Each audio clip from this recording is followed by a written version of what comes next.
India में 100 रुपए का बना हुआ प्रोडक्ट यूएसए पहुंचते ही 150 का आ जाता है। क्वालिटी सेम, प्रोडक्ट सेम, लेकिन एक चीज बदलता है, वो है ट्रम्प का टैरिफ। ये सिर्फ एक टैक्स नहीं है, पावर, पॉलिटिक्स और पैसों का खेल है। तो आज हम जानेंगे इंडिया और यूएस का टैरिफ वार, और इस बार से किसको हो रहा है नुकसान। तो आप लोग वीडियो को लाइक करके एक हाइप कर देना।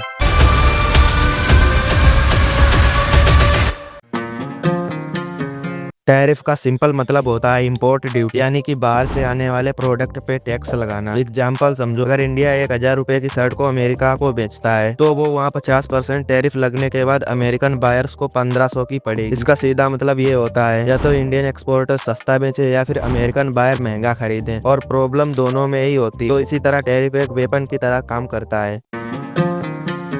आखिर ट्रंप ने इंडिया पे टैरिफ क्यों बढ़ाया? इसके मेजर 3 रीजन हो सकते हैं, जिसमें से पहला है अमेरिका का कहना है कि इंडिया अमेरिका से कम खरीदता है लेकिन बेचता ज्यादा है, जिससे उसको लॉस होता है। और दूसरा रीजन यह है कि अमेरिका कहता है कि इंडिया खुद उनके प्रोडक्ट पे हाई टैरिफ लगाता है, इसलिए अगर तुम टैरिफ लगाओगे तो मैं भी लगाऊंगा। तीसरा एंड सबसे कंट्रोवर्शियल रीजन है इंडिया का रसिया से सस्ता तेल खरीदना। अमेरिका मानता है कि इंडिया रसिया को सपोर्ट करता है और इसी वजह से अमेरिका ने इंडिया पे एक्स्ट्रा पेनल्टी टैरिफ लगाया है। आखिर 50% टैरिफ लगने के बाद इंडिया के किन प्रोडक्ट पे सबसे ज्यादा इम्पैक्ट पड़ेगा? जिनमें से textile and garments, diamond and jewellery, leather product, marine product and auto parts. इसका सबसे बड़ा असर पड़ेगा इन कंपनियों में काम करने वाले मजदूरों पर, क्योंकि जब सप्लाई बंद हो जाएगी तो प्रोडक्ट नहीं बनेगा, और जब प्रोडक्ट नहीं बनेगा तो उन्हें नौकरी से भी निकाल दिया जाएगा। लेकिन क्या इंडिया के सभी प्रोडक्ट पे टैरिफ है? तो इसका जवाब है नहीं, क्योंकि जिन चीजों पे अमेरिका इंडिया पे ही डिपेंड रहता है उन चीजों में उसने टैरिफ नहीं बढ़ाया है, जैसे कि medicine, semiconductors and energy items. और यह दिखाता है कि टैरिफ एक इकोनॉमिकल वार है।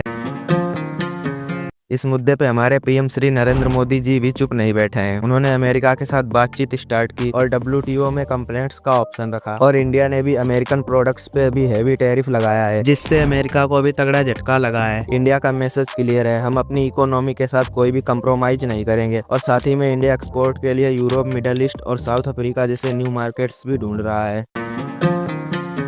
टैरिफ का बिल ना ही गवर्नमेंट और ना ही पॉलिटिशियन भरते हैं, उसे आम लोगों को ही भरना पड़ता है। अमेरिकन कस्टमर को प्रोडक्ट महंगा पड़ेगा, इंडिया एक्सपोर्टर्स को प्रॉफिट कम होगा, वर्कर्स की जॉब रिस्क में होगी, ग्लोबल सप्लाई चेन डिस्टर्ब हो जाएगा, और इस ट्रेड वार में विनर कोई भी नहीं होगा। टैरिफ सिर्फ नंबर का गेम नहीं है, ये रोटी, नौकरी और फ्यूचर का भी सवाल है। जब दो जेंट्स आपस में लड़ते हैं तो हमेशा आम आदमी ही पिसता है।